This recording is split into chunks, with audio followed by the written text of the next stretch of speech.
Hello everyone, a very very good morning to all of you. पिछले video में मैंने आपको रेशनल नंबर बताया था, है ना।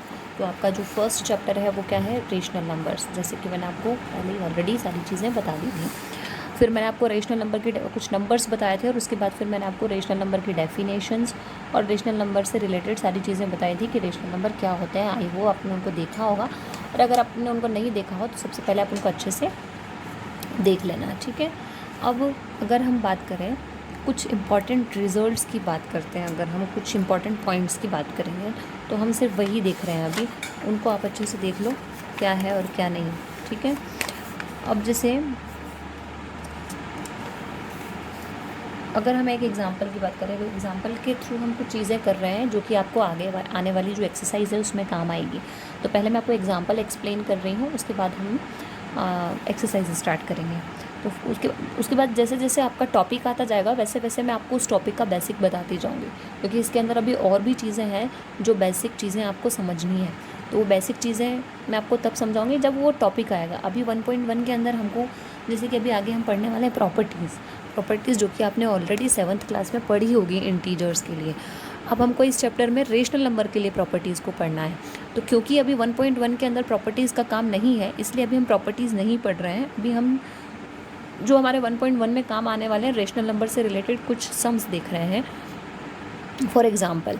लेकिन जैसे 1.2 में जाएंगे तो हमको प्रॉपर्टीज़ काम आएंगी, फिर मैं आपको प्रॉपर्टीज़ बता दूँगी, ठीक है। तो आप एग्जांपल्स को देखिए। आप अगर एक क्वेश्चन को समझेंगे, अगर आप एक टाइप के क्वेश्चन को समझेंगे तो आप अपनी एक्सरसाइजेस खुद कर पाएंगे, क्योंकि अभी आप छोटे नहीं रहे हैं, आप 6th या 7th क्लास में नहीं हैं कि आपको हर क्वेश्चन मैम करवाएंगी। मैम करवाएंगी, बिल्कुल करवाएंगी, लेकिन हर एक क्वेश्चन नहीं करवाएंगी। तो इसीलिए आप अपने से समझिए ताकि आप अपने क्वेश्चंस खुद सॉल्व कर पाएँ, क्योंकि जैसे जैसे आप हायर क्लासेस में जाएंगे तो हायर क्लासेस में जाने के बाद आपको सिर्फ टॉपिक बताया जाएगा, क्वेश्चंस आपको खुद करना रहेंगे। फिर आपको प्रॉब्लम आती है किसी भी तरीके की तो मैं हुई यहाँ पर, लेकिन उससे पहले आप चीज़ों को समझ लीजिए कि किस चीज़ को कैसे करना है, ताकि आप खुद ही अपने क्वेश्चन को अटेम्प्ट कर पाएँ मुझसे भी पहले, है ना। तो जैसे फर्स्ट क्वेश्चन है, एग्जाम्पल है आपका, find 4 rational numbers equivalent to each one of the rational number.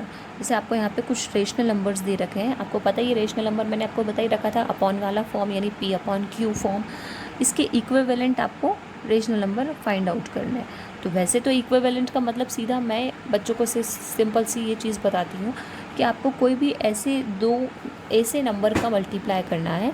Same number आपको न्यूमरेटर में भी मल्टीप्लाई करना पड़ेगा और सेम नंबर आपको डिनोमिनेटर में भी मल्टीप्लाई करना पड़ेगा, और उसी वो नंबर जो आता जाएगा उसको आप नीचे लिखते जाइए। जैसे कि 3/-4 था, तो 3/-4 में हमने ऊपर न्यूमरेटर में, जैसे यहाँ 1 का मल्टीप्लाई हुआ है तो हमने 2 का मल्टीप्लाई किया, 2 का मल्टीप्लाई न्यूमरेटर में भी किया, 2 का मल्टीप्लाई डिनोमिनेटर में भी किया। तो 3 2 कितना होता है, 6 होता है, -4 2 -8। फिर हमने वही 3/-4 के अंदर 3 का मल्टीप्लाई कर दिया न्यूमरेटर में भी और डिनोमिनेटर में। तो 3 3 9, 4 3 12, माइनस का साइन है तो ऑब्वियसली माइनस का 12 होगा। 3 के मल्टीप्लाई के बाद में हमने 4 का मल्टीप्लाई किया न्यूमरेटर में भी डिनोमिनेटर में भी, तो 4 3 12, 4 4 16 माइनस का। फिर हमने 5 का मल्टीप्लाई किया, क्योंकि उसने कितने बोले, 4 रेशनल नंबर बोले, तो 1 2 3 4, यानी हम आगे और बोलते तो हम 6 का मल्टीप्लाई कर देंगे, फिर और बोलेंगे तो हम 7 का मल्टीप्लाई कर देंगे। तो समझ रहे हैं। कुल मिला के अगर इनडायरेक्टली मैं आपको बताने जाऊँ तो आपको टेबल राइट डाउन करनी है। जैसे यहाँ ऊपर 3 है तो 3 की टेबल आप राइट डाउन कर दीजिए, जहाँ जितने रेशनल नंबर पूछे गए हैं उतनी, और नीचे 4 है तो 4 की टेबल आपको राइट डाउन करनी है। मतलब आपको सेम नंबर का मल्टीप्लाई करना है न्यूमरेटर में भी और डिनोमिनेटर में भी। समझ रहे हैं आप। तो ये आपकी इस टाइप के क्वेश्चन। अब जैसे सेकंड है -7/3, इसको भी सेम एज इट इज़ इसी मेथड से करना है। फिर आपका जो सेकंड एग्जांपल होता है वो है express as a rational number with positive denominator. अब पॉजिटिव डिनोमिनेटर में करना है, तो यहाँ पे अगर हम देख रहे हैं एग्जांपल 2/-3, तो यहाँ पे डिनोमिनेटर नेगेटिव है, लेकिन हमको इसको शो क्या करना है, पॉजिटिव इंटीजर में। तो ऑब्वियसली अगर माइनस है, माइनस को आपको प्लस में शो करना है तो आपको उसके साथ माइनस का ही मल्टीप्लाई करना पड़ेगा। साइन का जो मल्टीप्लिकेशन और डिवीजन है वो आपने क्लास 7th में देखा होगा कि माइनस माइनस क्या हो जाता है, माइनस और माइनस को मल्टीप्लाई करते हैं तो क्या होता है, प्लस होता है। समझ रहे हैं आप इस चीज़ को। तो माइनस और माइनस का मल्टीप्लाई हम करेंगे तो क्या हो जाएगा, 3 हो जाएगा। तो जैसे हम 1 का मल्टीप्लाई कर रहे हैं, हम आप किसी भी नंबर का कर सकते हैं, ऐसा कोई ज़रूरी नहीं है, क्योंकि आपको सिर्फ पॉजिटिव डिनोमिनेटर बनाना है। तो वही हमने -1 का, लेकिन ये ध्यान रखने का कि जिस भी नंबर का मल्टीप्लाई आप डिनोमिनेटर में कर रहे हैं, उसी नंबर का मल्टीप्लाई आपको न्यूमरेटर के अंदर भी करना पड़ेगा। यानी कि -1 का मल्टीप्लाई अगर आप डिनोमिनेटर को पॉजिटिव बनाने के लिए कर रहे हैं, तो आपको न्यूमरेटर के अंदर भी -1 का मल्टीप्लाई ही करना पड़ेगा। तो 2 1 जा 2 माइनस का हो जाएगा, और माइनस माइनस प्लस 3 1 जा 3। सेम इसके साथ भी आपको ऐसे ही करना है। यहाँ भी माइनस का 7 है, तो माइनस का 1 का आप मल्टीप्लाई कर रहे हैं, तो माइनस माइनस प्लस 7 1 जा 7।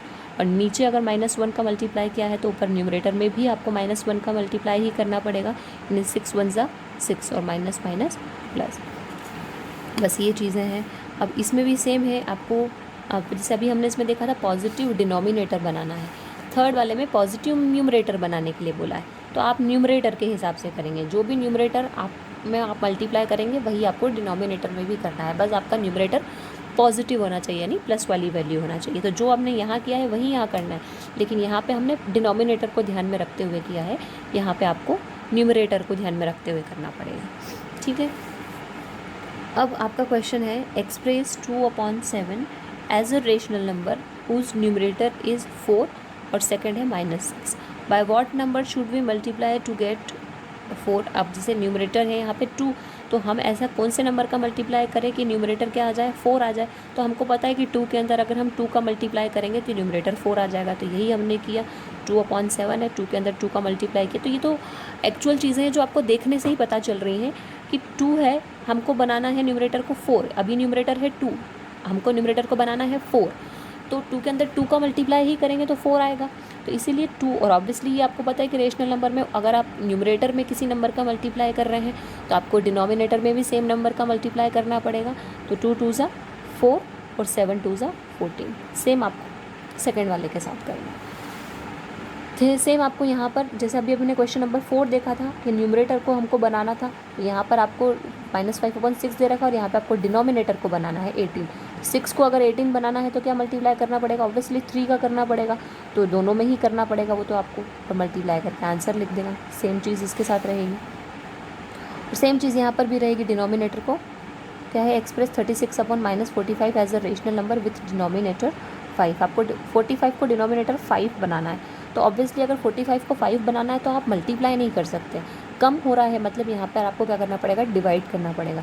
तो 45 के अंदर आप क्या डिवाइड करेंगे कि 5 आ जाए, तो ऑब्वियसली 9 5 जा 45 होता है, तो आप 45 को 9 से डिवाइड करेंगे तो 5 आ जाएगा।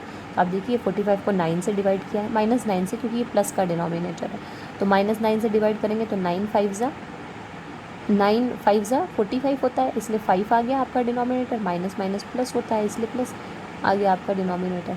ठीक है। और अगर आप डिनोमिनेटर में कर रहे हैं तो आपको न्यूमरेटर में भी करना पड़ेगा। तो ये कुछ एग्जांपल्स हैं। अगर ये एग्जांपल आपने अच्छे से समझ लिए हैं तो आप अपने जो एक्सरसाइज 1.1 है, इसमें कुछ जो क्वेश्चंस हैं वो आपके सब उन एग्जांपल्स के बेसिस पे ही होंगे। इसलिए आपका आज का वर्क है कि आपको वो एग्जांपल्स जितने भी हैं उन एग्जांपल्स को अच्छे से आपको प्रिपेयर करना है, अच्छे से समझना है। बहुत सिंपल से और एक ही मेथड से किए गए क्वेश्चंस हैं, उनको आप अच्छे से कर लेना। तो आधे से ज़्यादा क्वेश्चन तो आपकी एक्सरसाइज के आप खुद ही कर लेंगे, आपको मेरी ज़रूरत ही नहीं पड़ेगी। और मैं यही चाहती हूँ कि आपको मेरी ज़रूरत ही ना पड़े, आप खुद ही अपने आप से सारे क्वेश्चंस को सॉल्व कर लें। अगर आप अच्छे से समझेंगे बेसिक्स को तो आप आराम से अपने सारे क्वेश्चंस कर पाएंगे। ठीक है, ओके, थैंक यू।